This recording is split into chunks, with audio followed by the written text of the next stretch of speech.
E aí, pessoal, tudo certo? Sejam todos muitíssimo bem-vindos à melhor das 5 aulas da semana da aprovação FGV Enare. Eu sou Amir Kellner, sou cirurgião geral, cirurgião plástico, professor e coordenador daqui do grupo Eu Médico Residente.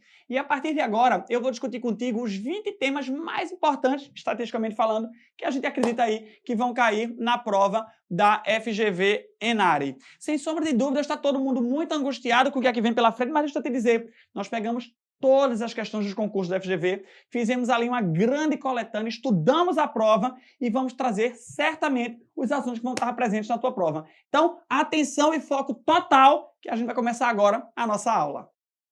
Então, senta aqui comigo, vamos embora começar logo aí, ó, no primeiro assunto. Vamos falar um pouquinho sobre abdômen agudo, tenta resolver essa questão e eu volto já para a gente discutir ela junto. Pessoal, quando a gente vai falar de abdômen agudo, um tema muito em destaque na prova do Enare com FGV é a isquemia mesentérica. As síndromes isquêmicas abdominais, as síndromes vasculares abdominais. E eu preciso falar sobre a isquemia mesentérica aguda e sobre a colite isquêmica, que são aquelas que podem ser mais cobradas. A isquemia mesentérica aguda, a gente vai ficar na cabeça isso aqui, ó, que é uma doença da artéria mesentérica superior. E eu vou ter duas principais causas. Eu vou ter a etiologia embólica, em que normalmente um êmbolo sai do coração e obstrui a artéria mesentérica superior, ou uma trombose dessa artéria mesentérica, sendo a embolia estatisticamente mais comum. E essa embolia tá aqui para vocês, olha, é uma embolia cardiogênica e quando a gente falar de trombose, é uma trombose causada pela aterosclerose, aquele processo inflamatório ali crônico que as artérias elas vão apresentar. E se liga no seguinte, o paciente embólico é um paciente que tem uma arritmia. Então, se a questão quiser te falar sobre embolia, vai falar de arritmia, vai falar de fibrilação atrial. Já se ela quiser falar da aterosclerose, é um paciente clássico, é aquele paciente diabético, hipertenso, é aquele paciente vasculopata que já teve infarto agudo do miocárdio, que tem claudicação, ou seja, ele tem doença de outras grandes artérias, e essa patologia vai acometer também a artéria mesentérica superior. O que é que vai chamar atenção no nosso enunciado? Aqui, ó, fibrilação atrial. Por quê? Porque é um paciente normalmente com embolia cardiogênica, dor abdominal, acidose lática e, anota isso aqui, ausência de peritonite. É muita dor abdominal e ele não tem peritonite associada. O que é que eu vou fazer para diagnosticar? Angiotomografia e arteriografia para dar o diagnóstico ali do nosso paciente. A isquemia mesentérica aguda tem como tratamento nas formas embólicas a embolectomia associada à enterectomia e nas formas trombóticas o bypass da área que está ali sofrendo a trombose associada à enterectomia e ressecção dos segmentos acometidos. Já a isquemia colônica é uma doença um pouquinho menos grave. A isquemia mesentérica é uma doença ali, ó, da artéria mesentérica superior. A isquemia colônica ou a colite isquêmica é a forma mais comum, também no paciente aterosclerótico, mas não é uma doença da artéria mesentérica superior. É uma oclusão distal, normalmente inclusive em região de artéria mesentérica inferior. Ok? Pessoal, esses pacientes acometidos são pacientes mais idosos. E as duas principais localizações, tá aqui, ó, é a área de Griffith e a área de Sudeck, que são áreas mais hipovasculares, e aí normalmente que vai acontecer. Como é que a gente tem o diagnóstico? O diagnóstico é feito através do enema opaco, em que a gente tem, lembra comigo, o sinal das impressões digitais, ou então através de uma retossigmoidoscopia, que a gente percebe ali aquela mucosa sofrendo um processo de isquemia. O quadro clínico desse paciente, ele não tem mais FA, ele não tem dor abdominal sem peritonite com acidose lática. Ele tem dor, febre e diarreia sanguinolenta. O tratamento normalmente é um tratamento clínico de um paciente, por exemplo, que está infartando. É um tratamento clínico. A cirurgia vai ser indicada quando o paciente tem peritonite ou sangramento intenso e chama a atenção nos enunciados, passado de cirurgia da aorta, para eu pensar em isquemia colônica. Vamos ver agora a questão que a gente fez baseada na estatística aí do Enare FGV, na verdade da FGV. 67 anos, deu entrada na emergência com dor abdominal intensa, de início súbito, que a despertou aproximadamente 7 horas da manhã, sem conseguir precisar exatamente um local específico para sua dor, é uma dor mal localizada. Ao ser questionada, refere episódios eméticos e 2 evacuações sanguinolentas. Ela tem arritmia, olha aí o que eu te disse, animal, não sabe qual tipo específico, diabetes. Estado geral regular, desidratado, hipocorada, a pressão está começando a cair e o ritmo está aqui, ó, irregular, com frequência elevada. Para. Na tua prova, um paciente com arritmia e dor abdominal, o que é isso? Eu devo pensar em isquemia mesentérica. Abdômen distendido, pouco doloroso da palpação, sem descompressão. Olha a clínica gritando aí para você. Tomo tem pequena quantidade de líquido livre intracavitário, distensão de alças, pneumatocele, sofrimento de alça. Pneumatocele é sofrimento de alça. Interrupção de ramos da artéria mesentérica superior. Diante da nossa hipótese diagnóstica, qual é a hipótese diagnóstica? Sem sombra de dúvidas, é uma isquemia mesentérica. Qual a melhor conduta nesse momento? Interno não tem, deixa essa pneumatocele necrosar o resto e estourar. Claro que não. Eu não posso fazer um tratamento tão expectante assim. Arteriografia para avaliação, não, pessoal, eu já estou vendo ali que eu tenho acometimento na angiotomo e eu estou vendo também que o meu paciente tem pneumatocele, ele tem que ir para a sala da cirurgia. Revascularização, não, ele tem sofrimento. Laparotomia, perfeito, com ressecção dos intestinos, dos segmentos comprometidos e embolectomia, ou seja, a retirada de trombo, sempre que possível. Perfeito, é assim que cai. Alternativa D, melhor resposta para a nossa questão. Escala de Coma de Glasgow. Deixa eu dizer uma coisa. Vai fazer prova esse final de semana, não vai? Não vá sem saber a escala de Coma de Glasgow. Aliás, não vai para prova nenhuma sem saber a escala de Coma de Glasgow. Muito menos aqui, porque aqui vai cair. Pessoal, vamos lá. Escala de Coma de Glasgow, lembra comigo? 3 parâmetros. Abertura ocular, resposta verbal e resposta motora. Eu diagnostico um TCE em leve, moderado e grave de acordo com meus pontos na escala de Coma de Glasgow. 13 a 15 é um TCE leve, 9 a 12 moderado, 3 a 8 grave. Lembra, eu não preciso de tomografia para dar o diagnóstico de TCE, leve, moderado ou grave. Quem vai me dar o diagnóstico de TCE leve, moderado e grave é a escala de Coma de Glasgow. Se eu preciso avaliar também, a reatividade pupilar. Se eu não tenho reatividade bilateralmente, perde 2 pontos. Se a reatividade está ausente unilateralmente, perde 1 ponto. Se eu tenho reatividade bilateral, eu não subtraio pontos. Pessoal, eu sei que isso é chato, mas precisa decorar, precisa saber. E muita gente confunde aqui, ó, descerebração e decorticação. Flexão anormal com extensão anormal. Faz o seguinte, descerebração, tu vai dizer que é 2 cerebração. E decorticação é 3 corticação. 2 cerebra, 3 cortica. Guarda isso aí, que tu vai conseguir pelo menos tirar a dúvida aí da resposta motora. 2 motocicletas trazidas pelo SAMU, sendo realizado o primeiro atendimento. Vamos ver. Abertura ocular ao chamado. Abertura ocular ao chamado, cadê? Ele vai ganhar aqui, ó, 3 pontos. Abertura ocular ao chamado, ele vai ganhar 3 pontos. Palavras desconexas. Palavras soltas, ele ganhou mais o quê? Mais 3 pontos. Ele localiza a dor acima das clavículas. Localiza estímulo, 5 pontos. 3 mais 5, 11 pontos na escala de Coma de Glasgow. Parece uma besteira eu estar falando isso aqui com você, mas eu garanto que você pode ganhar a questão, não pode ir para a prova sem estar com isso em mente. Dando sequência, doença benigna das vias biliares. Estatisticamente, acho que esse não é o assunto que mais é cobrado na prova da FGV, é o assunto que está aí pelo menos entre os top 3. Então a gente precisa saber, precisa ter uma noção geral. Tenta resolver aí e Titio volta já para a gente discutir ela junto. Falar de doença das vias biliares é falar de litíase de via biliar, litíase de vesícula biliar.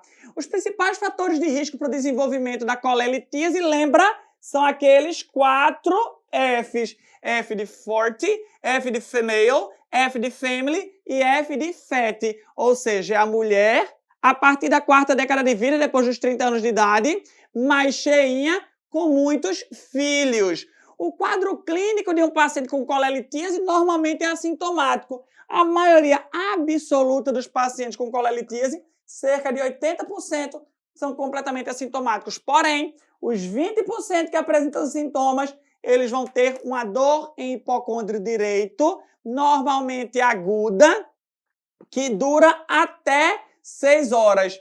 Não tenho febre, não tenho leucocitose, não tenho sinal de Murphy, não tenho nada. Tenho uma dor em hipocôndrio direito que dura até 6 horas e melhora com analgésicos comuns.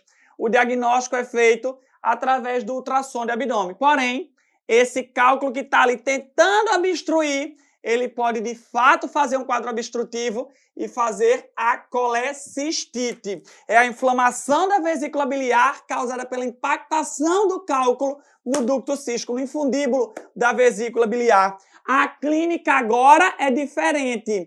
Essa clínica agora é uma clínica de dor em hipocôndrio direito, febre, sinal de Murphy positivo, ou seja, parada súbita da inspiração quando eu faço a compressão do ponto cístico, leucocitose, aumento de PCR, e o diagnóstico pode ser confirmado através do ultrassom. Chama a atenção que o quadro clínico da colelitíase sintomática durava até 6 horas. Aqui a dor passa de 6 horas e o tratamento é analgesia, antibiótico, formas precoces, ali iniciadas a 48, 72 horas, cirurgia. Caso tenha passado disso, o paciente vai fazer antibiótico e operar no segundo momento. E se o paciente estiver muito instável hemodinamicamente, sem condições de cirurgia, eu posso fazer a colecistostomia percutânea. Agora imagina você que aquele cálculo ele migra mais um pouquinho e ele cai no colédoco, fazendo a coledocolitíase. É um cálculo impactado no colédoco. Esse cálculo ele pode ser primário do colédoco, e você lembra comigo, que é mais raro, ou ele pode ser secundário, oriundo da minha vesícula biliar. E essa é a forma bem mais comum. A clínica é uma clínica de icterícia intermitente, de colestase intermitente, icterícia, colúria e acolia, que melhoram e pioram. O diagnóstico pode ser feito através do ultrassom, através da colangiorressonância ou do padrão ouro, a colangiopancreatografia endoscópica retrógrada. E como é que eu trato? Eu posso fazer apenas uma papilotomia, abrir a papila de Vater e drenar aquele cálculo. Eu posso fazer uma exploração intraoperatória quando eu estiver operando através do ducto cístico, tentando caçar aqueles cálculos, ou uma derivação biliodigestiva, uma anastomose da minha via biliar com o meu intestino drenando de forma mais eficaz aquele colédoco. Normalmente, a papilotomia endoscópica costuma ser o tratamento de eleição. Agora, eu sempre digo, não há mal que não possa piorar, né? Aquele cálculo que estava obstruído, ele agora causou um processo inflamatório infeccioso. Eu tenho uma obstrução das vias biliares, normalmente por cálculo, associada a uma infecção, normalmente pela E. coli. E qual é a clínica? Bom, eu tenho 2 estágios da doença. Se eu tenho um cálculo obstruindo o colédoco, eu tenho colestase, eu tenho icterícia, perfeito. Se eu tenho inflamação, eu tenho febre e eu tenho dor. Dor em hipocôndrio direito, febre e icterícia. Essa é a tríade de Charcot. Agora, imagina que o paciente pode agravar e ele pode começar a ter agora pus sob pressão dentro das suas vias biliares. Ele agora tem a pêntade de Reynolds, porque associado à tríade de Charcot, eu vou ter hipotensão e rebaixamento do nível de consciência. O tratamento é antibiótico terapia associada à descompressão das vias biliares. Caso o meu paciente esteja instável, rebaixado, descompressão de urgência. Caso não esteja tão grave, descompressão eletiva. Vamos então ver como é que a questão trazia para a gente. O que é que a questão trazia para a gente? Sexo masculino chega ao pronto-socorro com sua filha. Dor abdominal e febre há 24 horas. Refere que a dor piorou nas últimas horas. Notou os olhos do pai amarelados. Ele tem dor abdominal, febre e icterícia. O que é que ele tem? Ele tem uma colangite. O paciente acordou falando palavras sem sentido na manhã de hoje, além de sonolência não habitual. Só que além da tríade de Charcot, ele tem rebaixamento do nível de consciência, ele tem instabilidade hemodinâmica, ele tem apêndice de Reynolds, ele tem aí 23 mil leucócitos, digil à esquerda, icterícia estourada. Qual a hipótese diagnóstica? Colangite aguda grave ou colangite supurativa. Colangite aguda sai, colangite aguda sai. Colangite supurativa. O que é que eu vou fazer? Antibiótico e drenagem imediata. Onde é que estava a resposta? Na alternativa B de bola. Até 48 horas não. Colangiografia, colestectomia não. O paciente está instável hemodinamicamente. Você não vai botar ele na sala de cirurgia, podendo fazer através da CPR, obviamente. Gabarito da questão, alternativa B de bola. Infecção de sítio cirúrgico. A prova do ENARI da FGV adora perioperatório e remite. Dos temas de perioperatório e remite que eles amam, infecção do sítio cirúrgico tá aí, ó, entre as favoritas. Vamos ver como é que cai. Vamos ver que não é difícil. Essa questão tá aqui feita por nós para a gente tentar juntos resolver e aprender um bocado de coisa. Complicações pós-operatórias. Pelo guideline da OMS de 2018, como é que nós vamos prevenir a infecção do sítio cirúrgico? Bom, o paciente precisa ter um adequado suporte nutricional. O paciente desnutrido tem mais chance de infecção. Dar banho no paciente antes da cirurgia. Imagine você é residente, você ano que vem é residente, tá? E você tá há 5 dias emendando. Residente de cirurgia geral, né? Que é o caos. Residente de cirurgia geral há 5 anos, emendando um plantão no outro. Você mal tem tempo de comer, você mal tem tempo de dormir, banho você não vai tomar. Eu fui residente de cirurgia geral, eu sei quais são as prioridades. Primeira prioridade é comer. Segunda prioridade é dormir. Por último, é você tomar banho, né? Então, eu fui residente do Hospital do Servidor do Estado de Pernambuco. Era uma residência até mais tranquila, mas tem residência punk que os meninos, olha, passando no hospital você vê o residente de cirurgia geral e eu posso falar, é meu local de fala, eu sou cirurgião geral, isso não é preconceito. Sou cirurgião geral, cirurgião plástico, hoje eu tomo meu banhozinho, mas eu já fui residente de cirurgia geral, eu sei como é. O residente de cirurgia geral, eu não era assim, tá? Mas eu sei porque eu conhecia. O residente de cirurgia geral, ele tá passando no hospital, você vê de longe. Como é? Vou dizer. Residente de cirurgia geral, ele vai estar sempre com a bata aberta, a bata podre de sangue, podre de povidine, podre de qualquer coisa. Tem mofo, tem bolor na bata do residente de cirurgia geral. Ele vai estar sempre com a barba mal feita, os cabelos grandes, esvoaçantes, uma Crocs, que assim, ele comprou essa Crocs no internato, até hoje ele nunca lavou a Crocs, e ele tem um cheiro sui generis, ele tem um cheiro característico. Esse é o residente de cirurgia geral, isso é clássico, e nem venho falar que é preconceito porque eu sou cirurgião geral, eu fiz residência, repito, de cirurgia geral. Você acha que se esse menino precisa ser operado de urgência, ele não vai infectar? Vai. Diferente da residente de dermato, a residente de dermato tá sempre banhada, tá sempre limpa, tá sempre cheirosa, tá sempre no salto, no Lobotan, tá com o cabelo penteado, o botox tá em dia. Essa é a residente de dermato, né? Se os dois forem submetidos a uma apendicectomia, o residente de geral e o residente de dermato, quem é que vai infectar? O residente de geral. Por quê? Porque ele não toma banho. Não realizar tricotomia, isso aí o residente geral adora, né? Que ele tá ali sempre com a tricotomia dele por ser feita. Não fazer tricotomia, quando fazer na menor área, o mais próximo da incisão do ato operatório. Antibiótico profilaxia de 60 a 120 minutos, né? Quando indicado, obviamente. Preparar o sítio cirúrgico com soluções alcoólicas, lavar a mão com solução degermante, né? Manter normotermia, euglicemia, euvolemia, oxigenação normal e lavar a ferida com solução aquosa. E já que eu falei de antibiótico profilaxia, quando é que a gente vai fazer? Antes disso, lembrar aí do repique do antibiótico toda vez que tiver um sangramento grande ou antes de 2 tempos, 2 vezes a meia-vida daquele antibiótico. A antibiótico profilaxia, ela é feita focada no Staphylo aureus. O antibiótico normalmente é um cefalo de primeira geração, a cefazolina aí, né?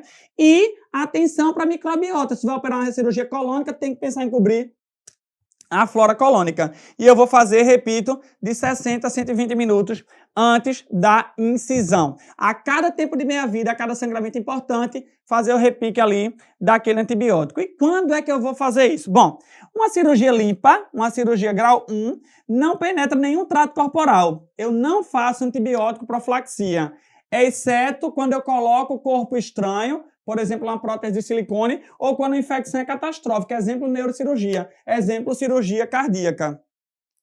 Uma cirurgia grau 2, classe 2, potencialmente contaminada. Ele penetra um trato, mas de forma controlada. Eu faço antibiótico profilaxia.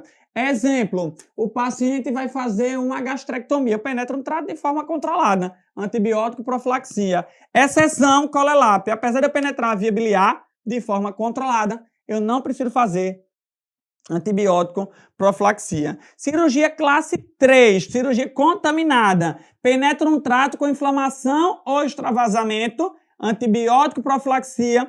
E a cirurgia grau 4, infectada, tem pus, fezes, tecidos digitalizados. Aí eu não faço antibiótico profilaxia, eu faço antibiótico terapia. Ok? Vamos lá ver o que é que a questão cobrava da gente. Em 2018, a OMS, pensando na redução de mortalidade, publicou um guideline com medidas de prevenção de infecção de sítio cirúrgico.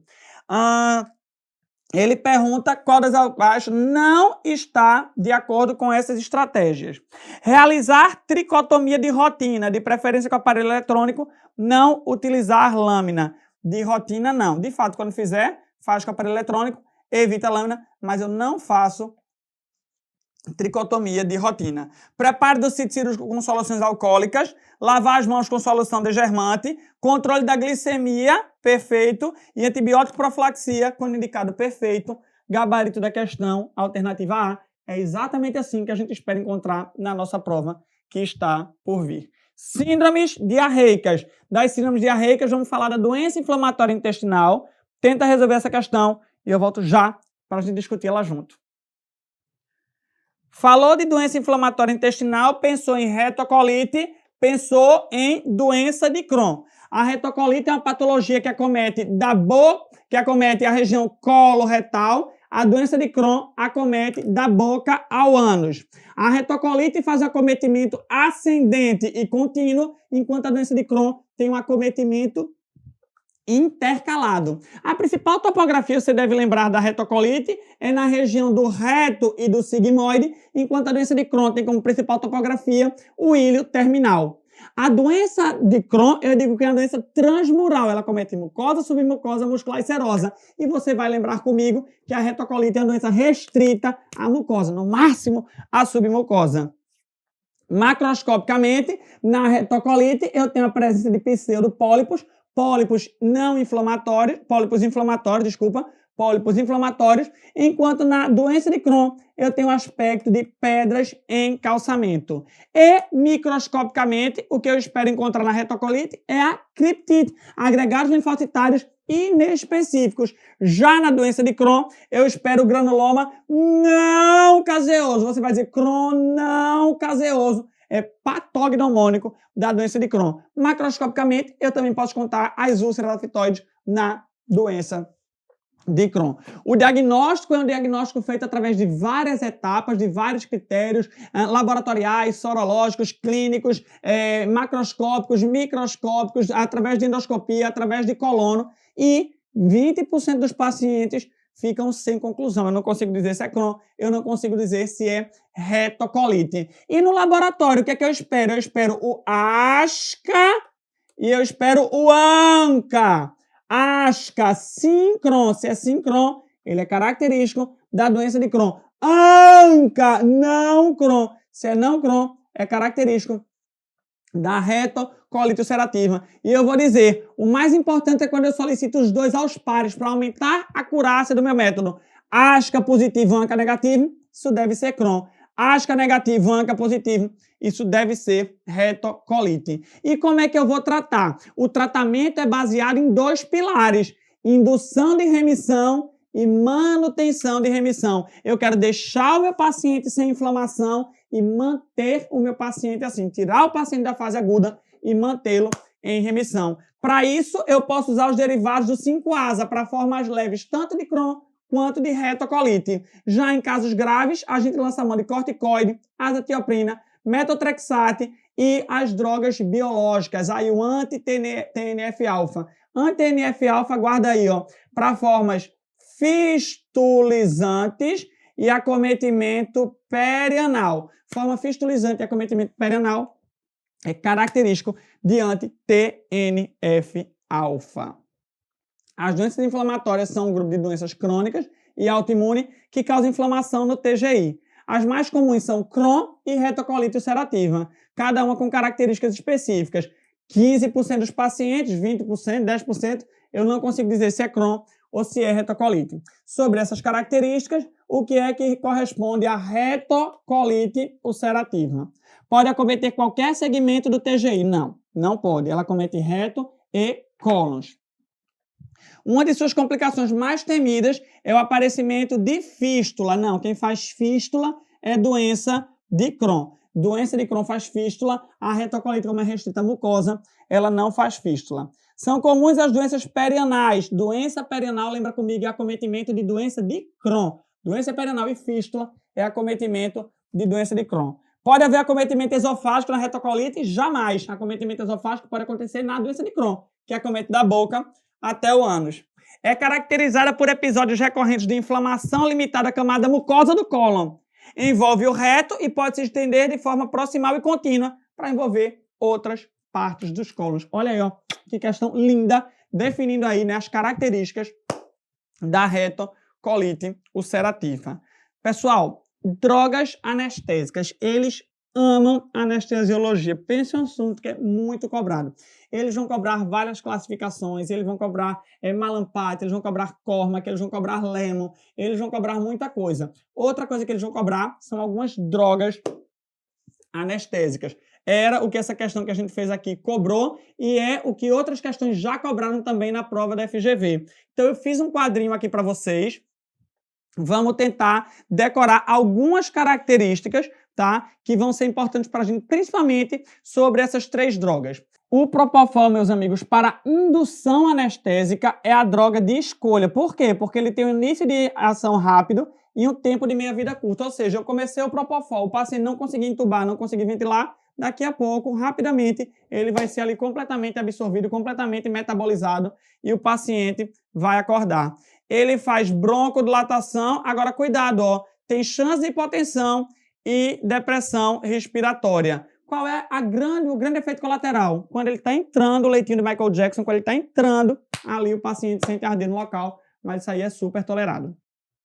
Etomidato na indução anestésica é muito bom em pacientes hemodinamicamente instáveis. Lembra do Covid, todo mundo entubava com etomidato. Não tem relação com frequência cardíaca, pressão ou débito, que o Propofol tinha relação negativa, né? E aí, ó, de efeito colateral, insuficiência suprarrenal transitória. E a ketamina para indução anestésica, ela é muito boa aqui, ó, para pacientes hipotensos. Por quê? Aumenta PA, pressão, frequência e débito cardíaco. Ele tem um efeito aí positivo, porque ele é uma droga que aumenta a resposta do sistema nervoso simpático. Ela é extremamente analgésica, tá? Ela faz broncodilatação e uma coisa que é interessante, o paciente não tem perda de reflexos. Problema, faz uma ketamina e não faz um dormonida associado não para tu ver a monga, o paciente virado no giraia.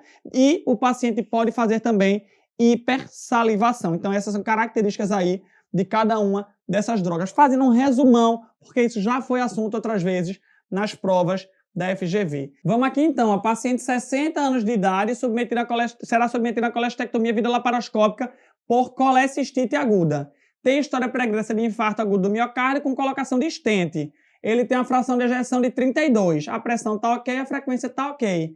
Dentre as drogas abaixo, qual seria a melhor indicada para indução anestésica? A melhor droga para indução anestésica é o Propofol. Porém, você deve lembrar o seguinte, o Propofol ele vai ter interação com o débito cardíaco do paciente, ele vai ter interação com a pressão arterial do paciente. É uma droga dose dependente, mas ele pode ter relação. Então, um paciente com 32% de fração de ejeção, certamente essa não é a melhor droga. Midazolam também sairia. Óxido nitroso, ele é bom até em criança. Em adulto, a gente não faz isso com indução anestésica. Sobra etomidato e ketamina. Entre essas duas drogas, quem é que eu faço para um paciente ali, um coronariopata, um cardiopata, uma fração de ejeção diminuída? Gabarito da questão, alternativa A. Doença do refluxo gastroesofágico. Tenta resolver essa questão e eu volto já para a gente discutir ela junto. Doença do refluxo gastroesofágico vai estar presente na nossa prova. E eu preciso falar da doença do refluxo gastroesofágico patológico, do refluxo patológico. Porque o refluxo ele é normal de acontecer, de conteúdo gástrico para o esôfago. O problema é que quando eu tenho uma disfunção do esfíncter esofagiano inferior, quando esse esfíncter apresenta uma baixa pressão basal, um baixo tônus basal, associado a relaxamentos transitórios e frequentes, aquele refluxo gastroduodenal,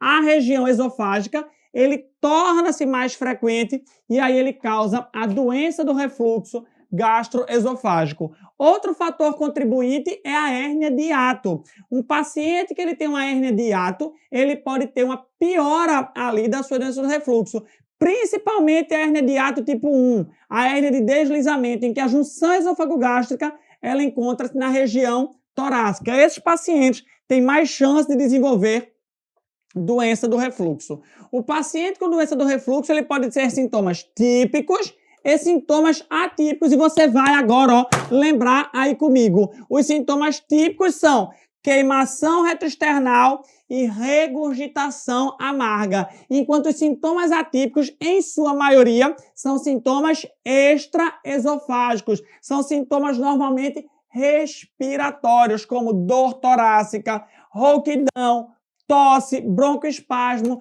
derretimento do esmalte dentário.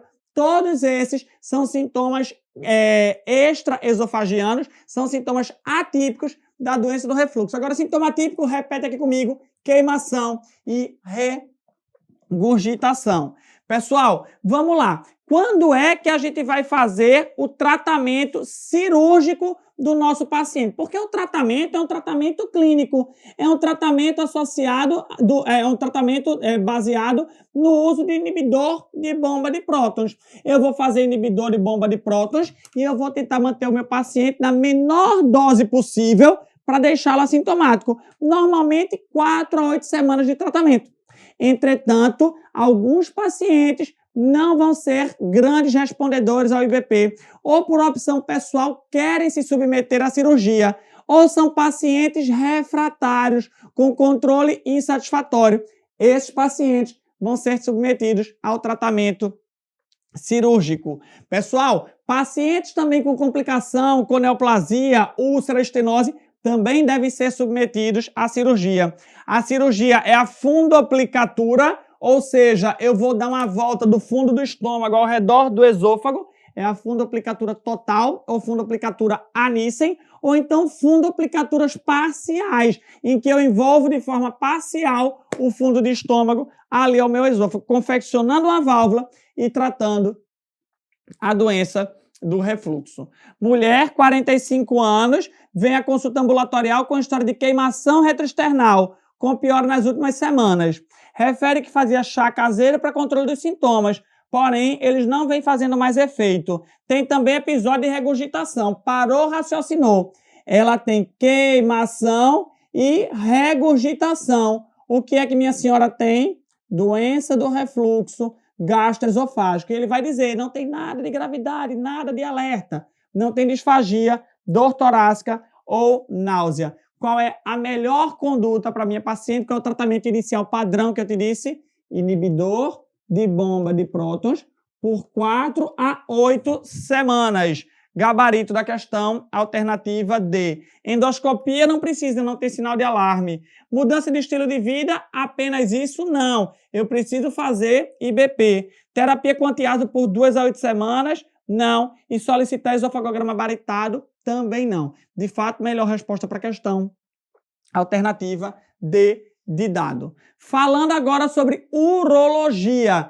Câncer renal e litíase são assuntos muito cobrados na prova do ENARI. Dá uma olhada nessa questão e Titi volta já para discutir ela contigo. Optei por falar com vocês aqui sobre urolitíase, mas lembrando também que neoplasia renal, cisto renal, frequentemente é encontrado nas provas da FGV. O diagnóstico da urolitíase é baseado na tomografia sem contraste. É um tomo sem contraste que eu faço para quê? Para achar ali, ó, o meu cálculozinho. Ele é importante para mostrar o tamanho, para mostrar a densidade do cálculo, e a densidade vai ter a ver com o tratamento, a localização e se eu tenho complicações associadas, como, por exemplo, a presença da pielonefrite. O tratamento de um paciente com pielonefrite na urgência é baseado em hidratação, mas veja, não fazer hiperidratação. Antigamente achava-se que aumenta ali o volume urinário para aumentar a pressão e empurrar o cálculo. Não, isso tem mais chance de fazer hidronefrose. Então, hidratação normal. Controle de dor, lembrar que esse paciente tem muita dor, deve lançar mão de opioide. E se o cálculo é muito pequenininho, entre 5 e 10 milímetros, alfa-bloqueador.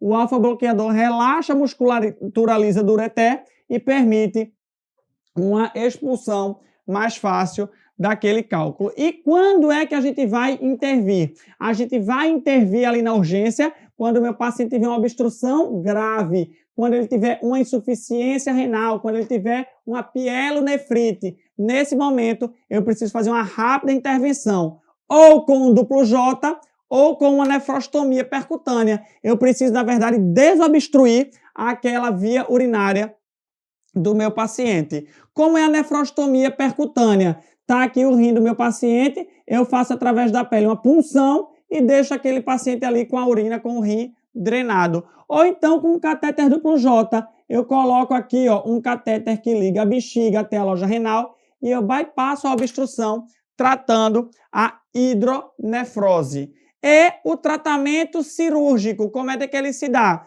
Depende da localização. Se o cálculo é proximal, do terço médio ou do terço distal. Quando o cálculo é proximal, grande, eu faço a nefrolitotomia percutânea. Quando é um cálculo pequeno, eu faço a LECO. Eu faço ali as ondas de choque, a litotripsia extracorpórea por ondas de choque. Pensa aqui comigo, tá aqui meu rim, tá aqui meu ureter, tá aqui minha bexiga. O cálculo ele pode estar no terço médio ou no terço distal. Se ele está no terço distal, eu faço uma ureteroscopia, uma ureteroscopia rígida. Se ele está mais distante, precisa ser flexível para não rasgar ali o meu ureter. Isso é uma forma bem resumida, tá? Que eu acho que se cair alguma coisa baseada nisso aqui, sobre o tratamento da urolitíase.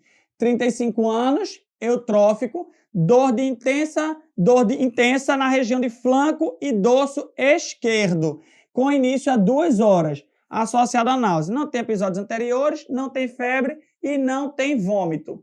Refere que ao início da dor, tomou um comprimido de dipirona, mas que não melhorou. Solicitou-se um sedimento urinário com muitas hemácias e um hemograma com 10.000 leucócitos. Qual é a sua hipótese diagnóstica? Um paciente jovem, eutrófico, com a dor em flanco esquerdo. Isso é o quê? Isso é uma urolitíase. O que é que a questão pergunta da gente? Qual o melhor exame para a elucidação diagnóstica? E aí você não pode esquecer. O melhor exame é a tomografia sem contraste. Gabarito da questão, alternativa A. Dando sequência, vamos falar sobre TCE. É um assunto muito cobrado nas provas do ENARE e eu vou te mostrar, na prova, desculpa, da FGV, e eu vou te mostrar que não tem dificuldade. Tenta resolver essa questão e eu volto já para a gente discutir ela junto.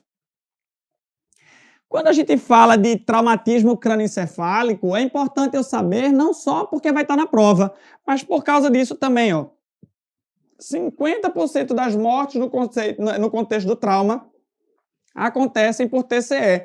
Em segundo lugar, a gente tem os pacientes que morrem por trauma torácico, em torno de 25% dos pacientes. E Titi já lhe disse, como é que eu graduo um TCE em leve, moderado e grave? Através da tomo. Não, abestalhado. É através da escala de coma de Glasgow. Quem vai dizer se um TCE é leve, moderado ou grave não é a tomografia, é a escala de coma de Glasgow. A lesão cerebral pelo TCE, ela acontece por duas coisas. Ou por uma lesão direta do parênquima hepático, do parênquima cerebral, ou por uma lesão secundária. A lesão direta, você não tem muita coisa para fazer, porque ela já aconteceu, já esmagou, já sangrou, já lascou tudo ali. Agora você pode evitar a lesão secundária, a lesão pela hipoperfusão tecidual. É por isso que nós precisamos indicar medidas de neuroproteção, como, por exemplo, a adequada perfusão cerebral, manter a pressão arterial sistólica maior que 90, como manter a PCO2 no limite inferior da normalidade, não é hiperventilar, é manter no limite inferior da normalidade, é manter o decúbito de 30 a 45 graus, é manter uma boa oxigenação com a pressão parcial de oxigênio maior que 60, é manter a cabeça centralizada, evitando lateralização que diminui o retorno venoso. Então, essas medidas de neuroproteção, elas precisam acontecer. Lembrar da tríade de Cushing. A tríade de Cushing denota para a gente hipertensão intracraniana e necessidade imediata de descompressão do sistema nervoso central. Ela é caracterizada por hipertensão arterial, bradicardia e alteração da frequência respiratória. É a famosa tríade de Cushing. E falando agora de lesão por lesão, eu queria falar contigo do hematoma extradural. Felizmente é rara, acontece em 0,5% dos TCEs, porque ela é muito grave. Ela apresenta um intervalo lúcido em que o paciente tem um Glasgow ok e daqui a pouco ele começa a rebaixar. Algumas questões até falam que ele desmaiou, acordou, tá ótimo, depois rebaixou de novo. Isso é característico do hematoma extradural. É causado por uma lesão da artéria meningea média e é um trauma que acontece imediatamente, uma lesão imediata. A tomografia, a gente tem esse achado de lesão biconvexa. Esse achado aqui é característico do hematoma extradural. A contusão cerebral, ela é uma lesão por desaceleração. Ela é caracterizada por um hematoma intraparenquimatoso. A concussão não vai ter nada na tomografia, é só uma perda aí transitória do nível de consciência.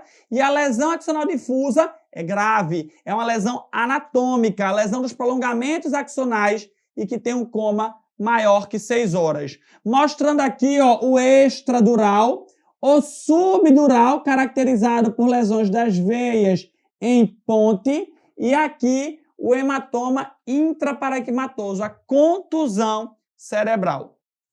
Vamos ver o que é que a questão traz para a gente. Paciente masculino, 23 anos, vítima de queda de moto sem capacete. Chega à emergência com rebaixamento do nível de consciência estável hemodinamicamente. Intubou, protegeu via aérea. Fez a tomografia. O que é que eu vejo? Cri, cri, cri. O que é que você está vendo? Deixa besteira. Perfeito. Uma lesão biconvexa, que é característica do hematoma extradural. O hematoma subdural teria este tipo de lesão. A concussão cerebral não tem nada. Lesão axonal difusa, eu também não vejo nada na tomo. E o hematoma intraparenquimatoso teria focos de hemorragia dentro do parênquima cerebral do nosso paciente. Mais um assunto, trauma de tórax, vê essa questão e eu volto já para a gente discutir ela junto. Vamos começar vendo aqui as principais lesões, né, aí causadas pelo trauma de tórax. Pneumotórax simples. Pneumotórax simples é muito raro cair em prova de residência. Eu normalmente falo de pneumotórax simples para poder falar do pneumotórax hipertensivo. O pneumotórax simples é a simples presença de ar entre as pleuras. Eu tenho a pleura visceral, a pleura parietal, essas pleuras elas vão formar um espaço virtual, né? E quando eu tenho ar entre elas, eu tenho aqui a pleura visceral e a pleura parietal, quando eu tenho ar entre elas, isso é um pneumotórax simples. O tratamento pode ser um tratamento expectante ou eu posso fazer a drenagem torácica. Quando é que eu vou fazer a drenagem torácica? Quando eu vou colocar o meu paciente em ventilação mecânica, quando eu vou transportar ele por via aérea, quando o pneumotórax é muito grande, quando o pneumotórax está aumentando, quando ele tem um desconforto respiratório importante. Aí, nesses casos, a gente parte para a drenagem torácica em selo d'água. E por que eu preciso drenar o paciente que vai ser colocado em ventilação mecânica e tem o pneumo simples? Pelo risco disso aqui, ó. Pelo risco do pneumo hipertensivo. A principal causa do pneumotórax hipertensivo é um paciente com pneumotórax simples em ventilação mecânica. O que acontece? A pressão dentro daquele hemitórax ela é tão grande que ela começa a empurrar o mediastino contralateralmente. Esse desvio contralateral do mediastino diminui o retorno venoso, desvia a traqueia do lugar, desdobra a aorta e aí eu tenho um quadro de choque associado, desvio de traqueia, turgor de jugular. Agora eu lhe pergunto uma coisa. Nesse paciente tão grave, com a traqueia desviada, a aorta desviada, o mediastino desviado, eu não devo fazer a tomografia. Isso é um conceito muito clássico. O diagnóstico, ele é um diagnóstico clínico. Eu não posso tomografar esse paciente. Eu vou diagnosticar através do exame físico, diminuição do murmúrio vesicular, associada a hipertimpanismo, a percussão, associada a essa clínica de choque que eu te desenhei agora. E eu vou fazer a toracocentese do quarto e quinto espaço intercostal, seguida da drenagem torácica na linha axilar média ou levemente anterior à linha axilar média. O pneumotórax aberto é uma ferida normalmente penetrante na cavidade torácica e o diâmetro dessa ferida é maior que 2/3 do diâmetro da traqueia. E aí, em vez de eu ter entrada de ar pela via respiratória, eu tenho entrada de ar pela ferida, fazendo um pneumotórax. O tratamento inicial é o famoso curativo de 3 pontas, coloca um plástico, coloca 3 pontas aqui no curativo, faz um mecanismo valvular, drena o tórax e manda o paciente para a sala de cirurgia. O tórax instável, ele é causado pelas fraturas de arcos costais após um traumatismo torácico contuso. E não é qualquer trauma de tórax com fratura. Eu preciso ter pelo menos 2 ou mais costelas fraturadas em 2 ou mais pontos para eu poder fazer a clínica de respiração paradoxal. O grande problema do paciente com tórax instável é a contusão pulmonar que pode estar associada. E o tratamento é normalmente um tratamento clínico, oxigênio, fisioterapia, ventilação mecânica, evitar hiperidratação, né? É um tratamento normalmente de suporte, raramente a gente indica cirurgia para esse tipo de paciente. O hemotórax, assim como o pneumotórax, é uma coleção entre as pleuras, só que nesse caso, uma coleção de sangue, né? E quando ele for maciço, ou seja, quando eu drenar e sair mais de 1.500 ml de sangue de cara, ou uma drenagem contínua e persistente de 200 a 300 ml de sangue por hora nas primeiras 2 a 3 horas, aí eu vou precisar fazer uma toracotomia. Quando eu colocar 2 drenos naquele hemotórax e 2 drenos não forem capazes de resolver, eu digo que é um hemotórax coagulado e aí eu preciso da videotoracoscopia para resolver a vida do meu paciente. Tamponamento cardíaco. O tamponamento cardíaco é uma coleção de sangue agora entre as pericárdios, o pericárdio visceral e o pericárdio parietal. Pensa aqui comigo, se eu tenho sangue aqui dentro e esse saco pericárdico ele não expande mais do que ele já está expandido, o que é que vai começar a acontecer? O coração não faz uma diástole. Se o coração não faz uma diástole, diminui o retorno venoso. Chega menos sangue, sai menos sangue. Eu vou ter diminuição da pressão arterial, diminuição do débito cardíaco, turgor de jugular. E quando eu for escutar, como está cheio de sangue, eu tenho hipofonese, abaixamento, abafamento de bulha. Turgor de jugular, hipotensão arterial e abafamento de bulha denota para a gente a tríade de Beck. O tratamento é a toracotomia. Em casos muito graves, eu faço a pericardiocentese e encaminho o paciente para a toracotomia. Paciente de 30 anos chega ao pronto-socorro com relato de trauma perfurante em tórax direito, na linha axilar anterior, sexto espaço intercostal. Linha axilar anterior, sexto espaço intercostal. Trazido por populares, se apresenta com dificuldade ventilatória. Fala o nome com dificuldade, com muita dor. Agitado, frequência respiratória de 30, desaturando. Frequência de 115, pressão normal. 3 centímetros de parede torácica, ferimento com enfisema subcutâneo, ausculta reduzida nesse mesmo lado. Qual deve ser a conduta do médico plantonista? Suporte de oxigênio com máscara de Venturi, FI e intubação não. Eu não preciso intubar esse paciente. O que é que ele tem? Ele deve ter um pneumotórax, né? Ele tem instabilidade? Não. Ele tem ali turgor de jugular? Não. Desvio de traqueia? Não. Então ele deve ter um pneumotórax simples. Suporte de oxigênio, drenagem torácica à direita. Perfeito. Curativo de 3 pontas? Não, ele não tem aqui um pneumotórax aberto. Uma ferida de 3 centímetros não faz um pneumotórax aberto. Toracoscopia digital, através do ferimento, mete o dedo na ferida do tórax? Não, eu posso fazer isso no abdômen, no tórax jamais. Ventilação não invasiva, também não. Eu vou simplesmente drenar o tórax do meu paciente. Gabarito, alternativa B de bola. Mais uma questão agora sobre sangramento do trato gastrointestinal. Vamos ver como é que sangramento costuma cair aí na nossa prova do Enare. Tenta resolver essa questão e já já eu volto para a gente discutir ela junto. Bom, eu tenho dois tipos de hemorragia. Eu tenho hemorragia digestiva alta e a hemorragia digestiva baixa. A hemorragia digestiva alta ela é mais comum, acontece aí em 60% dos casos. A hemorragia digestiva baixa ela é menos comum, acontece em 40% dos casos.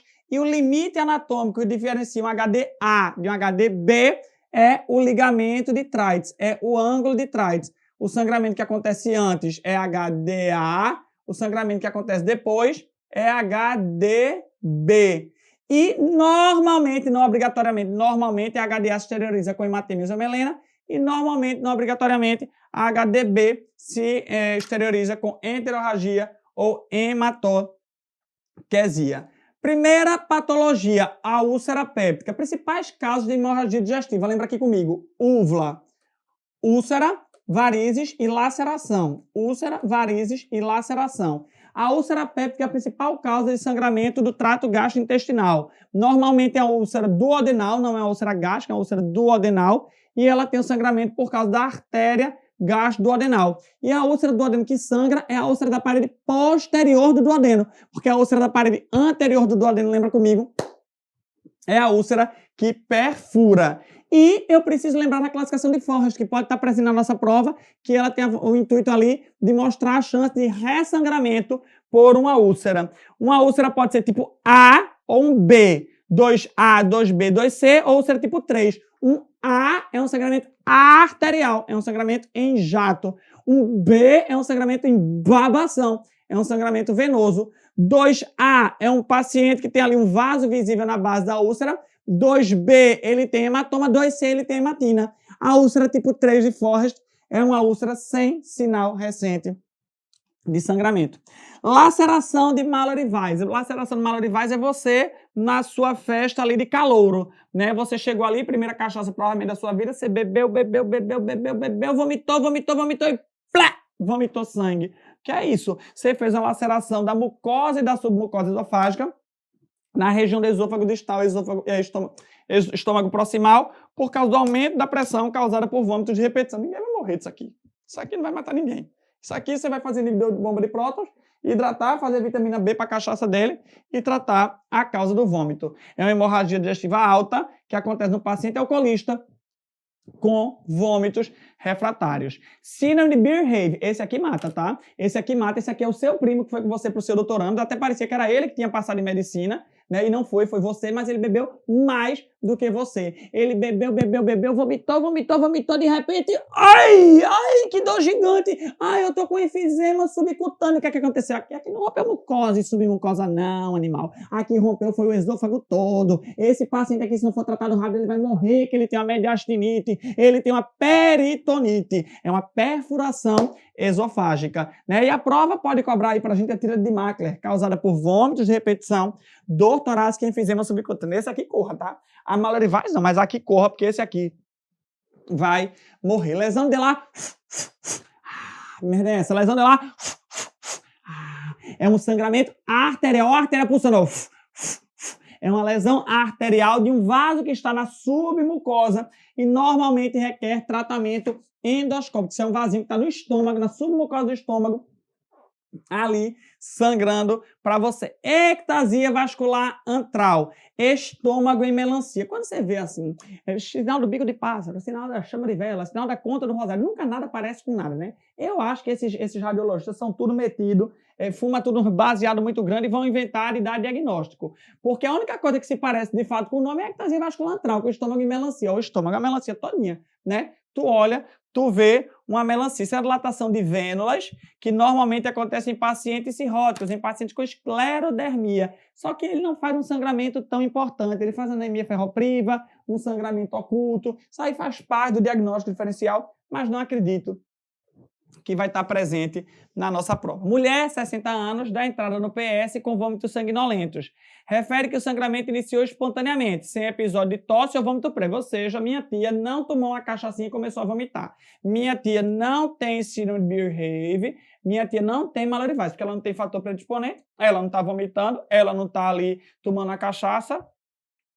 Ela diz que a hematemesia acontecia há 30 minutos. Hipocorada, desidratada, taquicárdica, pulso cheio e simétrico. Foi encaminhada para a endoscopia digestiva alta após atendimento inicial, com a pequena erosão da mucosa gástrica, localizada na pequena curvatura, a 6 centímetros, sem úlcera, sem lesão, sem varizes ou sem sangramento ativo.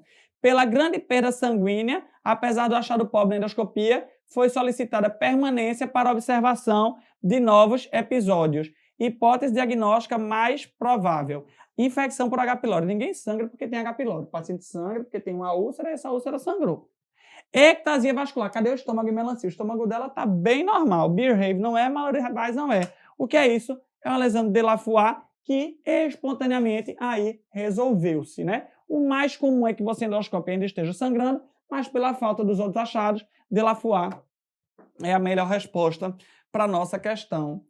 Ai, gosto não. Problema seu, pode até não gostar, mas hoje eu garanto que você vai aprender essa porcaria de vez por todas. Tenta resolver essa questão aí e eu volto já para a gente discutir ela junto. Meus amigos, tem que lembrar aqui os highlights da anatomia. Tem que saber os principais tópicos da anatomia quando a gente vai falar de hérnia. Se seu ouvido não aguenta mais a minha voz, imagina a minha própria boca, né? Então a garganta já está aqui seca, mas vamos continuar que a gente já passou da metade, hoje está ótimo, já passou da metade da aula. Está suavilíssimo. Vamos lá. Revisando a anatomia de fora para dentro. De fora para dentro. Eu tenho pele, eu tenho tecido celular subcutâneo, eu tenho músculo oblíquo externo, músculo oblíquo interno, músculo transverso. O que é que eu preciso saber do músculo oblíquo externo? Que o músculo oblíquo externo dá origem ao ligamento de Pupá, ao ligamento inguinal. Do músculo oblíquo interno, o músculo oblíquo interno, ele dá origem ao cremaster, que vai ali para a bolsa escrotal. E o músculo transverso, que abaixo do músculo transverso, eu tenho a face transversalis. Se eu juntar a aponeurose do oblíquo interno com a aponeurose do transverso, eu dou origem ao tendão conjunto. E do músculo oblíquo externo, eu tenho um anel inguinal externo. No músculo transverso, o anel inguinal interno. Esses dois anéis inguinais interno e externo dão origem ao canal inguinal. Dentro do canal inguinal, eu tenho funículo espermático e nervo ilho inguinal. Estou fazendo uma grande revisão de forma objetiva sobre a anatomia da região inguinal. Aqui, vamos lá, ó, ligamento inguinal ou ligamento de Pupá. O ligamento inguinal é originado da aponeurose do oblíquo externo. Aqui o ligamento lacunar e aqui o ligamento de Cooper. O que é que eu tenho aqui? Acima do ligamento inguinal estão as hérnias inguinais. Aqui abaixo do ligamento inguinal, aqui ó, no ligamento lacunar e o ligamento de Cooper, nessa região eu tenho as hérnias femorais. Então, anatomicamente, é aí que está acontecendo cada uma dessas hérnias. Onde é que eu estou? Estou aqui de novo, ó, ligamento inguinal. Aqui nessa imagem eu preciso definir contigo uma estrutura que é o triângulo de Hesselbach. E você vai lembrar aqui comigo, bora, não cansa não, o triângulo de Hesselbach é formado por 3 estruturas: ligamento inguinal, borda lateral do reto abdominal e vasos epigástricos inferiores. No triângulo de Hesselbach, eu tenho a incidência das hérnias diretas. E aqui, ó, fora do triângulo de Hesselbach, eu tenho as hérnias indiretas. O limite anatômico das hérnias diretas e indiretas são os vasos epigástricos inferiores. Quando lateral, hérnia inguinal indireta. Quando medial, hérnia inguinal direta. Quer decorar? Decora aqui, ó. Abreviatura de médico em inglês, MD. M de medial aos vasos epigástricos inferiores estão as hérnias diretas. Estão diretamente no triângulo de Hesselbach. Enquanto as hérnias indiretas, elas estão lateralmente. Elas descem pelo canal inguinal. Elas vêm surgindo ali pelo nosso canal inguinal. Classificação de NIRRs pode estar na prova. NIRRs tipo 1, tipo 2, tipo 3, A, B, C, tipo 4, A, B, C, D, E.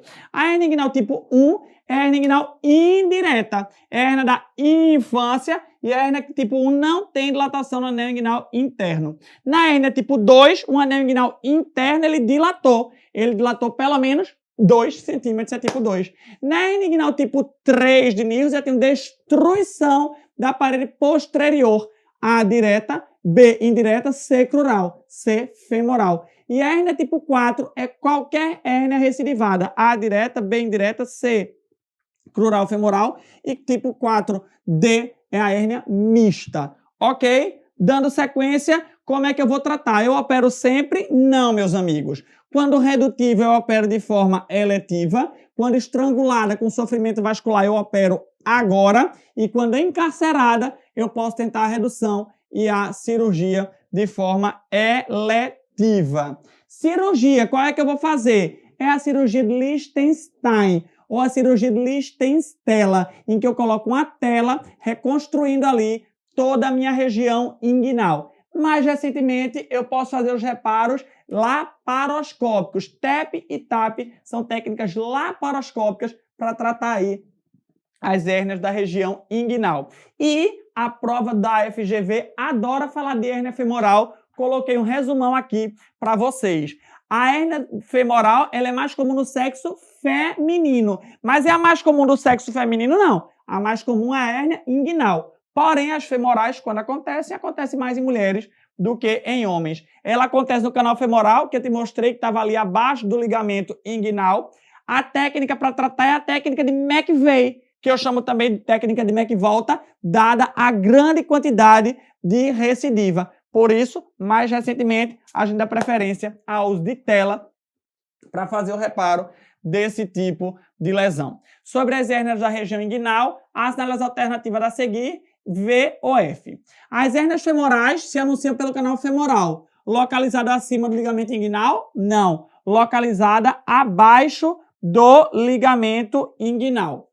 As hérnias mais comuns nas mulheres são as hérnias femorais. Não. As mais comuns são as inguinais. Porém, as femorais, quando acontecem, acometem mais mulheres. As hérnias inguinais indiretas são as mais comuns. Perfeito. Surgem por enfraquecimento adquirido na parede posterior? Não. A hérnia indireta é a hérnia congênita, não fechamento do conduto peritônio vaginal. Embora as hérnias femorais sejam o tipo menos comum de hérnia inguinal, 40% apresenta-se com urgência, como encarceramento e estrangulamento. Verdade. Como ela está ali naquela região ligamentar, normalmente ela apresenta-se ali como encarceramento ou estrangulamento. Gabarito da questão, alternativa B de bola. Vamos falar agora sobre obstrução intestinal. Tenta resolver essa questão e já já a gente volta para discutir lá junto. Quando a gente fala de obstrução, a principal causa que tem que vir para a cabeça da gente são as bridas, são as aderências. As bridas, normalmente, elas acontecem por pequenas cicatrizações secundárias a procedimentos cirúrgicos prévios. E as cirurgias abertas causam muito mais bridas do que as cirurgias laparoscópicas. O grande medo de uma brida, de uma aderência, é a oclusão total. E a clínica desse paciente, eu vou dizer que é uma clínica clássica. A partir de agora, a clínica clássica da obstrução é um paciente com dor abdominal, distensão abdominal e parada de eliminação de fezes e flatos. Como é que eu vou tratar? Depende. Se o meu paciente está estável, sem peritonite, sem perfuração, tratamento básico inicial, dieta zero, sonda nasogástrica aberta, hidratação, reposição de distúrbios hidroeletrolíticos. Se o meu paciente tem peritonite ou complicações mostradas como perfuração, isquemia, tomografia, ele vai para a cirurgia. Caso o meu paciente esteja no tratamento básico inicial, no tratamento conservador, e ele não melhore ou piore, ele vai também partir para a cirurgia. Ilho biliar, muito comum em prova, raro na vida da gente. É uma oclusão por impactação de um cálculo na via biliar. Acomete mais homens e mulheres e acontece por uma fístula colecisto do adenal. Aquele paciente com vários episódios de colecistite aguda faz uma fístula para o trato gastrointestinal. Por isso que a impactação causada por um cálculo biliar, ele caiu no meu trato gastrointestinal por uma fístula da via biliar com o intestino. O local mais comum de obstrução é proximal à válvula iliocecal. Na prova, eles podem falar da tríade de Higler, dilatação do trato gastrointestinal, cálculo impactado e pneumobilia, ar nas vias biliares. O tratamento é um tratamento cirúrgico. E a prova pode falar da síndrome de Bouveret, é muito raro, mas é quando essa obstrução ela acontece lá em cima, na altura do duodeno, e não lá embaixo, na altura do íleo. Dando sequência, volvo. O que é o volvo? É a torção sobre o próprio eixo. É mais comum de acontecer no sigmoide e menos comum na região do seco. Pessoal, a clínica do volvo é uma obstrução em alça fechada, distensão do abdominal, ausência de eliminação de fezes e flatos, e ao raio-x eu vejo o sinal do U invertido, o sinal do grão de café, que é característico da torção ali da minha região sigmoidiana mais frequentemente. E a impactação por fecaloma também pode cair na nossa prova. Acomete mais pacientes idosos, constipados com comorbidades neurológicas, ou seja, aquele paciente que não consegue evacuar bem, com Alzheimer, com Parkinson. Clinicamente, eu palpo a região colônica e eu vejo sinal de Gersuni. É aquele sinal que você toca e você sente as fezes ali embaixo. A radiografia, eu posso ver o sinal do miolo de pão. O tratamento é feito com múltiplas lavagens ou então com cirurgia, quando refratário. Idosa, 70 anos, chega ao pronto-socorro acompanhada por familiares, que relatam um aumento importante do volume abdominal, associado a faces de dor. Ela tem uma síndrome demencial avançada e não fala bem. Ela não evacua há 4 dias e não se alimenta bem. Ela sempre foi constipada, sendo necessário laxante. Ela vem em uso frequente de codeína, uma droga que piora e lentifica o trato gastrointestinal. E ela tem distensão abdominal. Palpada massa moldável em flanco esquerdo, que é isso? Sinal de Gersuni. Toque com fezes volumosas e endurecidas. Pensando na hipótese diagnóstica, o que é que eu vou fazer? Tomo? Não precisa. Colono ainda não. Laparotomia, vá com calma. Óleo mineral, 10 ml a cada 8 horas. Meu amigo, essa mulher tem merda até o pescoço quase. Tu vai fazer 10 ml de óleo mineral, ela não vai resolver. O que é que eu vou fazer? Extração digital daquele fecaloma associado a enema de óleo mineral, no segundo momento, e suspensão da codeína, que é quem está agravando aí todo o quadro da nossa paciente. Vamos falar de um assunto bom para a prova da FGV? Vamos! Vamos falar de queimadura. Tenta resolver essa questão e eu volto já para a gente discutir ela junto. O que é isso? Me diga você. A gente já está aqui no slide número 102. Prometo, daqui a pouco acaba. E aí eu boto essa coisa. Minha gente, isso é feio, né? Isso é feio, isso é brega, isso causa câncer de pele. Bronzeamento de laje não deve ser feito, repitam comigo. Isso é uma queimadura de primeiro grau. A queimadura de primeiro grau é isto aqui. É uma queimadura limitada à epiderme, é uma queimadura eritematosa, é uma queimadura dolorosa, é uma queimadura que empalidece a compressão.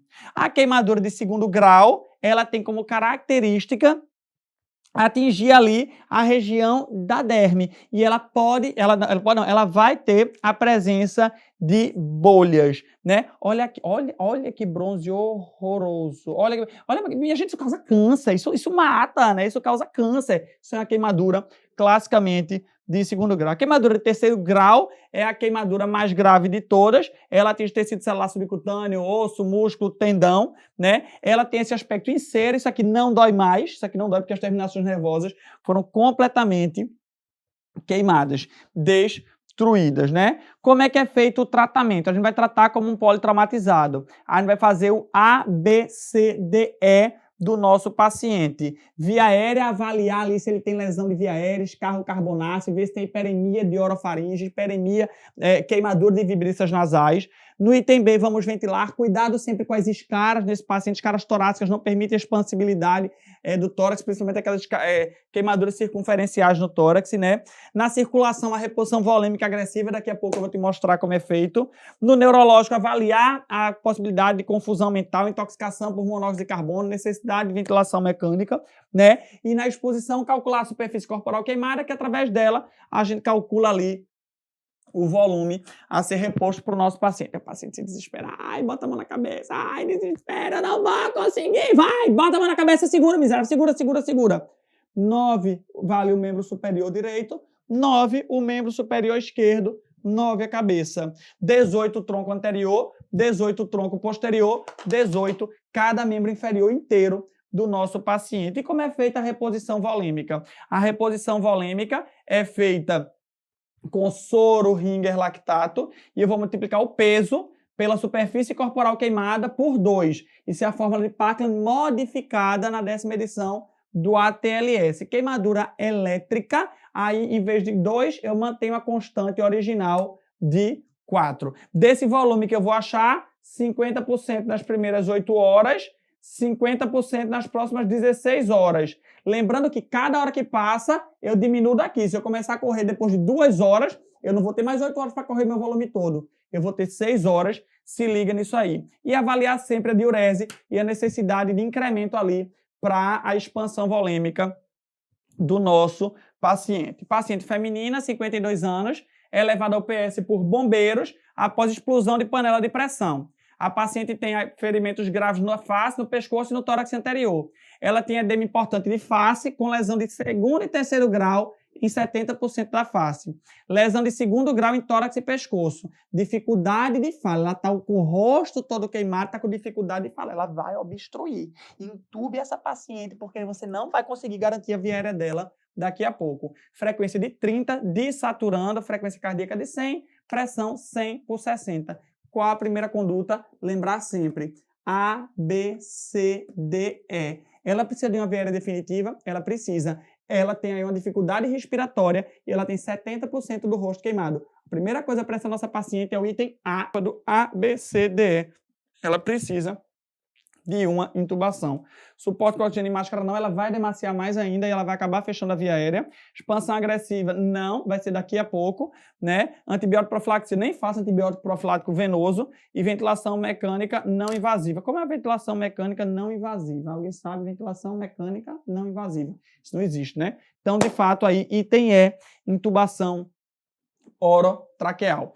Vamos falar de trauma de abdômen, é um assunto que vai estar presente na nossa prova, né? Então dá uma olhada aí nessa questão, tenta resolver e eu volto já para a gente discutir ela junto.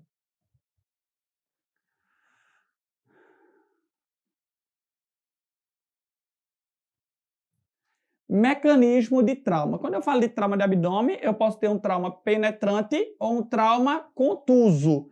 O trauma penetrante vai ser por arma de fogo ou arma branca. Se for por arma de fogo, a víscera mais acometida é o intestino delgado. Se for por arma branca, a víscera mais acometida é o fígado. E no trauma contuso, baço e fígado são os órgãos mais acometidos. Meu amigo, é o seguinte, se o paciente chegar ali com irritação peritoneal, se o paciente chegar eviscerado ou instável hemodinamicamente com um trauma abdominal, esse paciente vai para a sala de cirurgia. Isso aqui é indicação inequívoca de laparotomia. A prova pode trazer sinais indiretos, como, por exemplo, hematêmese. Tem hematêmese em um trauma abdominal, ele pode ter ali uma lesão de estômago, né? Então, ele pode ir para a cirurgia. Sinal de Kerr, né? Uma dor ali no ombro, uma dor no ombro esquerdo, depois de um trauma abdominal, aquilo pode ser sangue. Timpanismo, pode ser perfuração de víscera oca. Mas esses aqui são indicações inequívocas de laparotomia no trauma. O problema é que a prova pode pedir outras situações em que a gente não vai ter uma indicação tão clássica, como, por exemplo,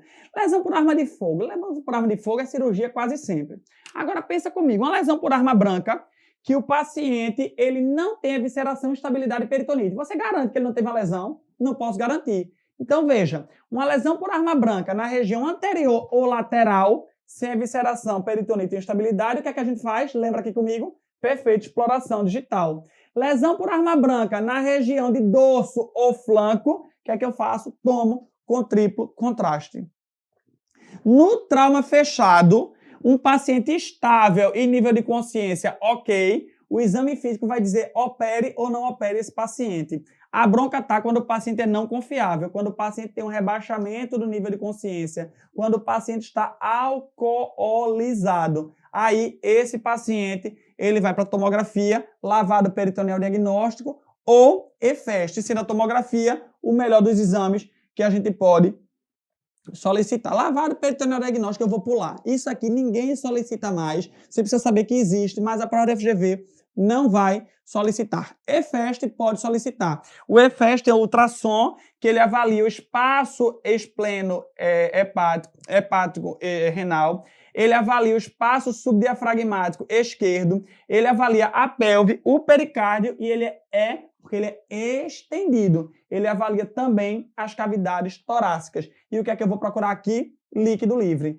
Entretanto, o melhor exame para avaliação é a tomo de abdômen. A tomo de abdômen, ela avalia lesão, ela gradua a lesão, ela avalia retroperitônio, ela avalia pneumoperitônio, ela avalia tudo, ela é muito melhor. O problema dela é que eu preciso de estabilidade hemodinâmica para solicitá-la. Se o paciente está instável hemodinamicamente, infelizmente, ele não vai poder ser submetido a essa tomografia. 45 anos de idade, é levado pelo SAMU para a unidade de trauma com relato de ferimento por arma branca em quadrante inferior direito de 1 centímetro. Então, ele teve uma facada aí de 1 centímetro. Há outras lesões superficiais. Ao exame, ele está eupneico, taquicárdico leve, corado.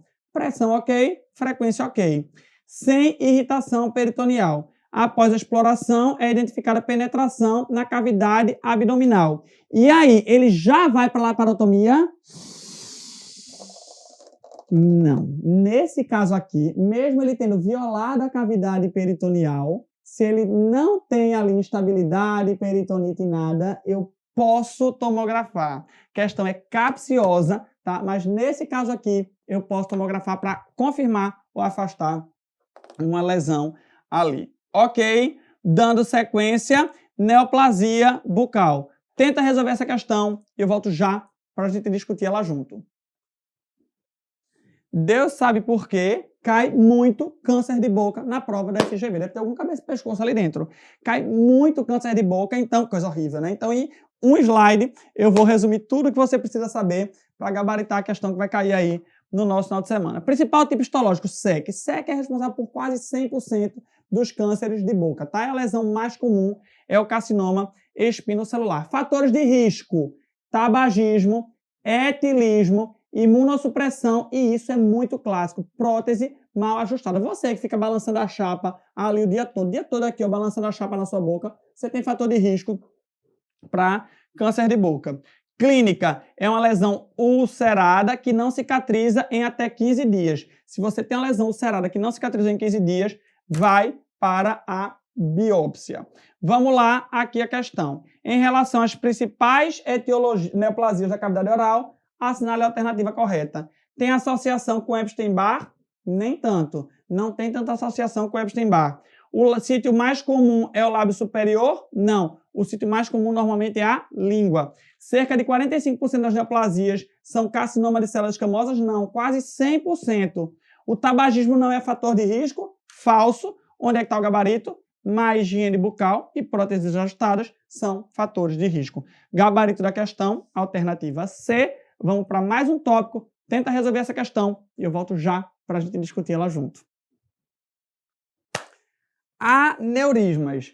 Pessoal, vamos lá. O que é que eu preciso saber? Eu vou ser super objetivo. Eu coloquei um monte de informação nos slides, mas eu vou ser super objetivo. Eu vou mostrar no foco o que é que a gente precisa saber. Por que o aneurisma se forma? O aneurisma se forma por causa disso aqui. Ó. A gente tem uma inflamação na parede do vaso, faz a apoptose da musculatura lisa, a parede vai lá, do vaso vai lá, da artéria vai lá e aumenta de tamanho, né? Um aneurisma é dito aneurisma quando eu tenho um aumento de mais de 50% do diâmetro da artéria, do diâmetro da artéria. Ou seja, quando passa de 50% do diâmetro do vaso, isso é um aneurisma. Ok? O que é importante também a gente saber?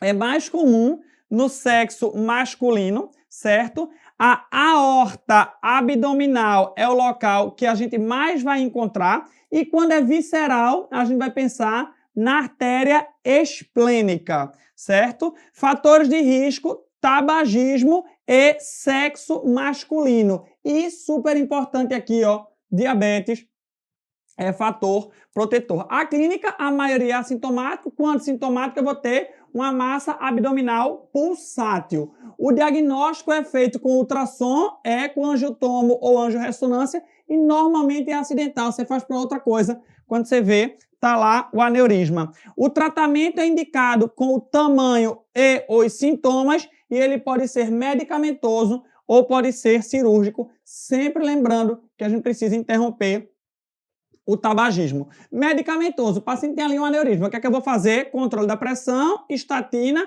IAS com ou sem metformina. Quando é que eu indico a cirurgia? Guarda isso aqui, ó. Quando ele é maior que 5,5 centímetros, quando ele cresce 5 milímetros em 6 meses ou 1 centímetro em 1 ano e em pacientes sintomáticos. Se o paciente tem sintoma, independente do tamanho, eu vou indicar ali a cirurgia. Lembrando que a chance de ruptura em mulher é maior do que em homem, motivo pelo qual mulher normalmente eu indico a cirurgia quando eles são ainda um pouquinho menores, ok? Vamos lá. Paciente do sexo 67 anos, feminina, tabagista, hipertensa e diabética. Vem para consulta de rotina, trazendo um ultrassom de abdômen solicitada para investigação de colelitíase. Ela tem um aneurisma aí, ó, de 6 centímetros de diâmetro, sem outras alterações. Ela não tem sintoma, mas ela já tem indicação de cirurgia. O que é que eu vou fazer? Operar agora!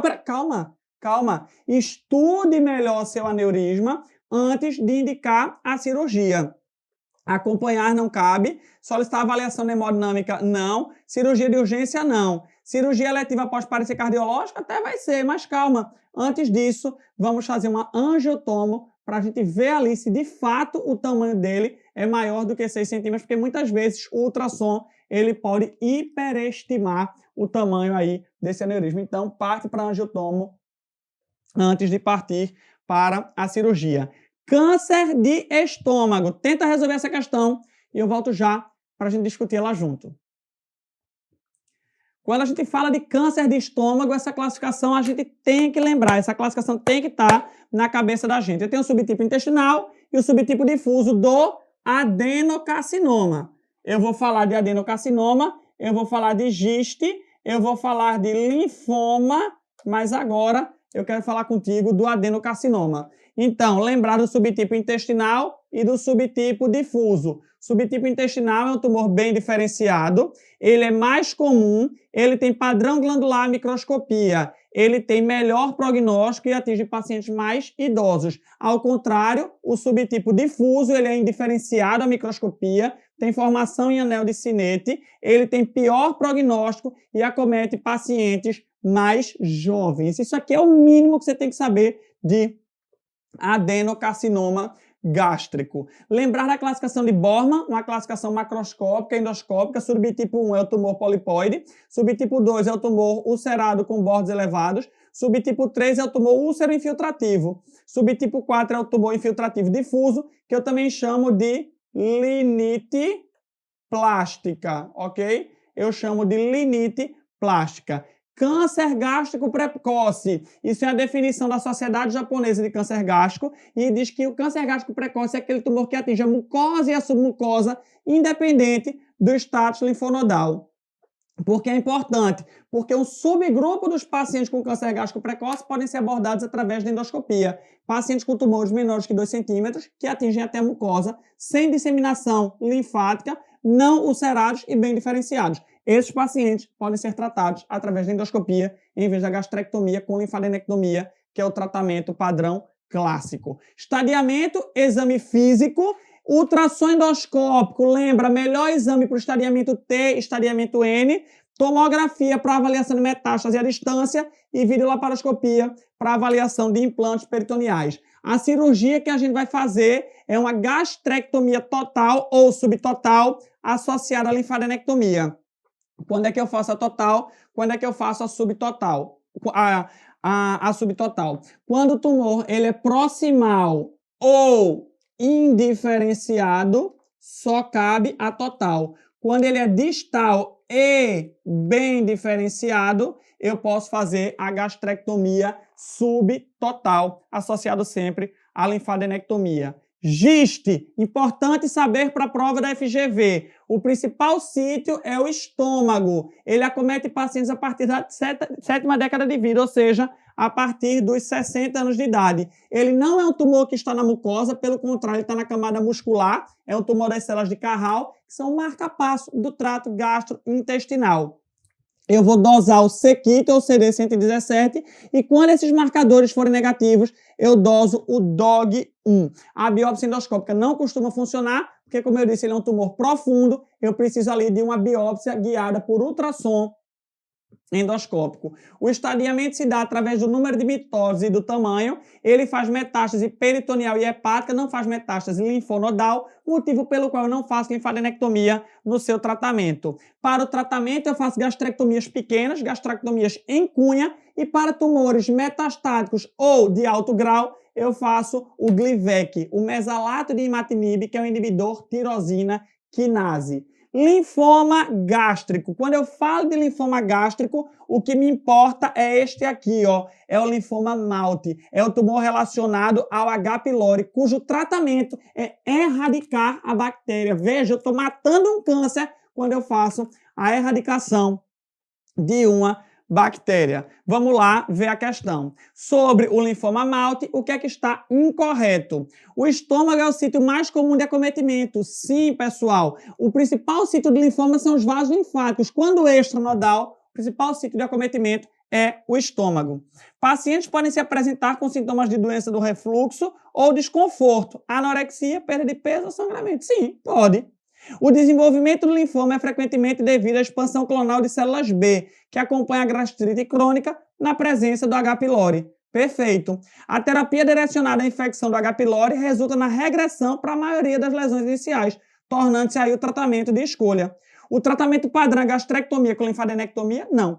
Padrão gastrectomia com linfadenectomia é para adenocarcinoma, de que nem para o giste. Porque para o giste eu não faço linfadenectomia e a minha gastrectomia é gastrectomia em cunha. Neoplasia de vias biliares. Tenta resolver essa questão e eu volto já para a gente discutir ela junto. Meus amigos, quando a gente falar de neoplasia periampular, guarda isso aqui, ó, neoplasia periampular, eu estou falando das neoplasias que estão nesta região, periampola de Vater. Quais são os tumores?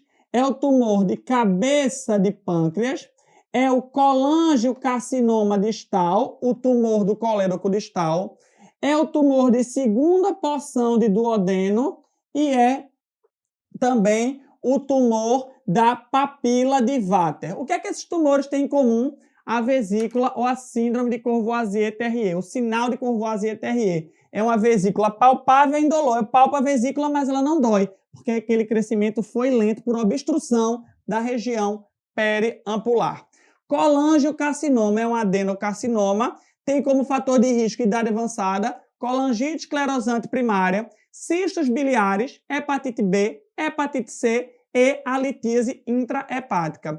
A clínica é de icterícia com sinais de alarme, perda de peso, etc. E eu posso ter o sinal de Courvoisier-Terrier quando for um colangiocarcinoma distal ou uma vesícula murcha quando esse tumor for proximal, que não dá nem espaço para encher a vesícula biliar. Importante notar que a gente tem aumento de enzimas canaliculares e aumento de CA19.9. A classificação de Bismuth-Corlett para o colangiocarcinoma proximal, famoso tumor de Klatskin, está aqui para vocês. O tipo 1 é o tumor que fica ali até 2 centímetros da junção. O tipo 2 é o tumor que atinge a junção. O 3A, ele pega mais o hepático direito. O 3B mais o hepático esquerdo. O tipo 4, ele pega igualmente ambos os ductos hepáticos direito e esquerdo. Tratamento do tipo 1 e tipo 2 está aqui. Colestectomia, linfadenectomia, ressecção de vias biliares. 3A, eu associo a hepatectomia direita. 3B, associo a hepatectomia esquerda. E o tumor tipo 4 de Klatskin, por definição, é um tumor irressecável. Carcinoma da cabeça do pâncreas, é um adenocarcinoma ductal. Fator de risco, decora aqui, ó. Homem, velho, tabagista. Clínica, icterícia mais sinal de alarme. Se de cabeça de pâncreas, sinal de Courvoisier-Terrier. Se de corpo e cauda de pâncreas, aí eu não vou ter sinal de Courvoisier-Terrier. O diagnóstico é feito através de vários métodos de exames de imagem. Como é que eu trato? Tumor de cabeça de pâncreas, cirurgia de Whipple. Tumor de corpo e cauda, pancreatectomia, corpo caudal. Lembrar que o esquema clássico de quimioterapia é o famoso FOLFIRINOX, mas a questão é bem mais objetiva. 60 anos, chega a consulta aí com icterícia, acolia e colúria, associada à perda de peso, sinal de alarme. Ela é diabética e tabagista, regular estado geral, ictérica, hipocorada, eupneica, tumoração de superfície lisa e indolor em hipocôndrio direito, vesícula de Courvoisier, TRE. Qual a localização mais provável para esse tipo de neoplasia? Isso é um tumor periampular. Dos tumores periampulares, o mais comum é o tumor de cabeça de pâncreas. E finalmente, calma, respira, vamos para o último tema. Tenta resolver a questão e eu volto já para a gente discutir ela junto. Vamos lá então, respira e vamos aqui comigo. Vamos lá. A, B, C, D, E. Todo paciente vítima de um politrauma ele vai ter que ser submetido à avaliação pormenorizada. O A, B, C, D, E. A, via aérea. Vamos. B, respiração. C, circulação. D, status neurológico. E E, a exposição total do nosso paciente. Quando é que essa ordem muda? Perfeito. No PHTLS, em que nós chamamos o X, A, B, C, D, E, fazendo uma avaliação ali, um controle de hemorragia externa excruciante antes de partirmos para o A, B, C, D, E. No item A, via aérea e manutenção da coluna cervical. Colocar o paciente no colar cervical e próstata rígida e avaliar a necessidade de uma via aérea definitiva. Paciente com apneia, rebaixamento de nível de consciência, incapacidade de proteger via aérea definitiva nele. E quais são os 4 dispositivos de via aérea que a gente conhece? Vamos! Tubo orotraqueal, tubo nasotraqueal, cricocirúrgica, cricopunção não é via aérea definitiva. E a traqueostomia. Respiração, todo paciente, oxigênio suplementar e oximetria contínua e fazer a semiotécnica torácica. Inspeção, palpação, percussão e ausculta. No item C, compressão dos sítios de sangramento, 1 litro de Ringer lactato para todo mundo, avaliação da pressão arterial a cada 5 minutos e classificação do choque. Aí tá aqui, o aluno se desespera, não tem motivo. Você não vai decorar os 4, você vai decorar essas 2 do meio. O que for melhor, choque classe 1. O que for pior, choque classe 4. E deixa eu te dizer o que é importante. Aqui, olha, frequência cardíaca, pressão arterial e reposição volêmica. A frequência de 100 a 120, choque classe 2, 120 a 140, choque classe 3. Quando a pressão começa a cair, é no choque classe 3 e reposição de choque classe 1 e 2 com cristalóide. Choque classe 3 e 4, eu preciso fazer hemotransfusão. Lembrar do azotranexame, que o transamin é um antifibrinolítico, ele atua diminuindo o sangramento e é feito nos choques classes 3 e 4. 1 grama nas primeiras 3 horas e mais 1 grama após 8 horas do evento. Lembrar sempre do acesso periférico, 1 litro de cristalóide, transfusão maciça na proporção 1 para 1 para 1, uma bolsa de sangue para um concentrado, para um plasma fresco, para uma bolsa de plaqueta, nos pacientes que têm mais de 10 unidades de concentrado de hemácia feita em 24 horas ou mais do que 4 em 1 hora. O acesso depois do periférico na criança é o intraósseo, no adulto a dissecção venosa. Acesso central é um acesso de exceção. De acordo com a classificação de choque, vamos lá. Ele perdeu 30% a 40%. Ele tem frequência acima de 120, pulso filiforme. Se ele tem pulso filiforme, ele já tem aí diminuição da pressão. Ele tem um choque classe 3. Espero que vocês façam uma excelente prova e a gente se encontra logo após na live de correção.